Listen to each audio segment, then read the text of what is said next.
Well, I'm Irish by background. I have a dual affiliation in universities. One is to Princeton University in the States, and the other is to the Australian National University, Australia being the home I've made with my children and so on. I'm a philosopher, and I work in a range of areas within philosophy, but one area where I've done a good deal of my work is in political philosophy. I wrote a book in 1997 called Republicanism. That's to say, republicanism in the long tradition, for example, of which the Swiss cantons have been republics for way back, not the sense of the current Republican Party in the United States, although certainly in the sense which republicanism influenced the formation of the United States, the War of Independence and so on. And republicanism, or civic republicanism, as you might want to call it, people sometimes call it neo-republicanism, is a theory of freedom. That's the core idea. And it's a theory of justice also, because it claims that if the state were focused primarily on the promotion and preservation of freedom as non-domination among its citizens, then it would have to follow such and such policies. Now, of course, my work connects with this particular conference, our Summer Academy, which has been truly a wonderful learning experience for me, and I think for others, because it's a terrific gathering of philosophers and political theorists like me on the one hand, and on the other, people who are health professionals or health experts. And so what we'd be looking at is how different philosophies would support different healthcare policies. And I've been making the presentation in favor of civic republicanism, what it would support, whereas other speakers, other philosophical speakers, I should say, have been looking at it from the point of view of other theories of justice, such as that associated with Ronald Dworkin, or that associated with John Rawls, for example. Maybe that's enough by way of introducing myself. Well, I'm working on one major project at the moment, so that's what I'm most excited about, because there aren't alternatives. As I say, I work across a slightly broad area in philosophy, so I have a two-volume work in progress. The first volume has been published, and it was published in 2023.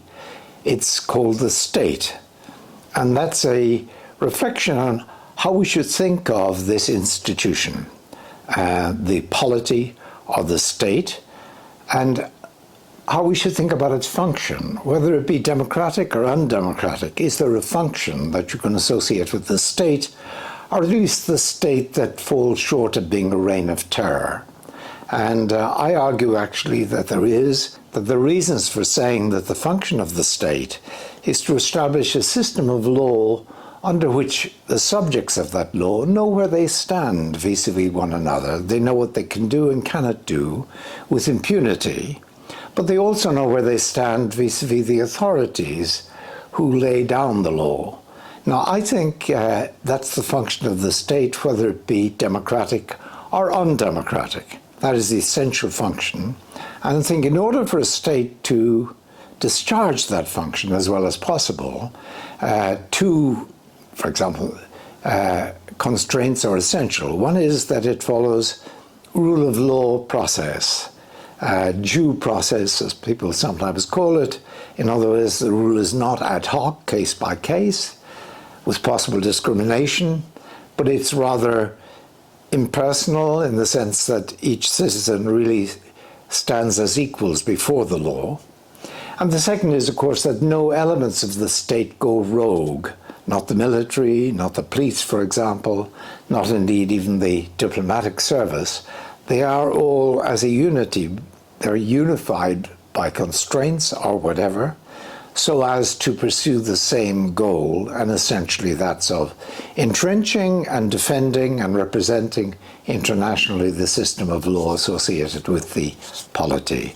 Now, when I wrote that book for Princeton University Press, I promised a companion volume which would look at not the state as such, but what justice would require of the state. Were the title not already taken, I would maybe have called it the Republic. I'm tending at the moment to call it the Commonwealth, or perhaps the Republican Commonwealth. And the idea is to look at what this state, as I've characterized in the first volume, the policies and the structure it ought to adopt if it is to pursue Republican justice, which for me means if it is to promote the freedom as non-domination of all its citizens, if under its rule they are intuitively to count as free persons. Well, the way I think of it is this. In order to be a free person, you have to have a range of liberties under the law. Every system of law is going to, no matter how really inadequate in other ways, but every system of law is going to allow people to do certain things with impunity. And also with protection, because it's going to penalize others who would stop you doing those things. Every system of law has to establish a core set of liberties. Now, I think what I think of as the Republic, and I am drawing on a long 2,000 years tradition of Republican thinking, and my attempt is to articulate this in contemporary terms. I would argue that those liberties ought to be have freedoms or choices that would be wide enough in range and would be secured enough or protected enough by the law that people, everyone, rich and poor, of this or that ethnic group, male or female, that everyone should be able to look others in the eye without reason for fear or for deference.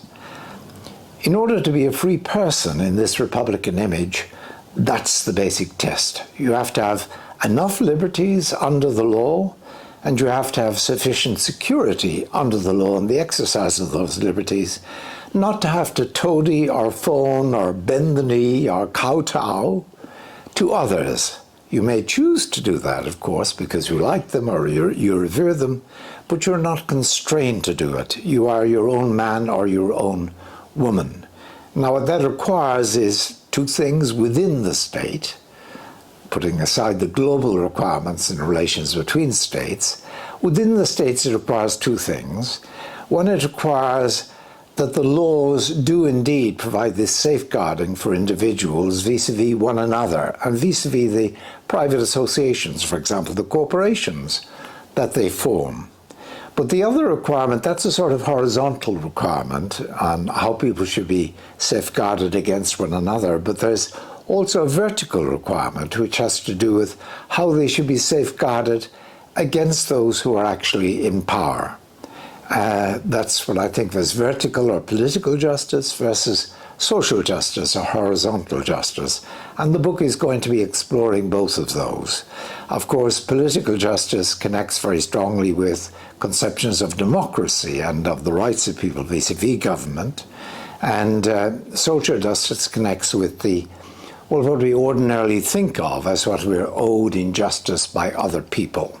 But I think that developing these two theories of domestic justice under the clear guidance of the notion of the free person, that is to say, the person who's not dominated by others, who has access to basic liberties that he or she has security in exercising. I want to think that you get a very good theory of social and political justice out of that key idea of making people into free persons in that traditional Republican sense. That's a bit of a question.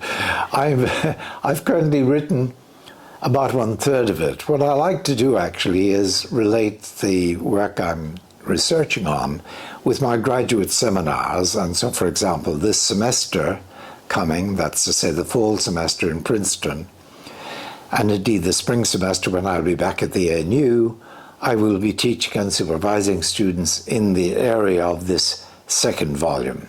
It also connects with earlier works, but my views, of course, have been deeply influenced by the other people who affiliate with this civic Republican tradition. and by the increasing number of historians, preeminently Quentin Skinner, the English historian, have written about the tradition, the Republican tradition, and the core ideas within that tradition. But it's going to be, as it were, an up-to-date statement, at least of my views, and I hope others may find them somewhat persuasive, of this Republican idea of freedom and of justice.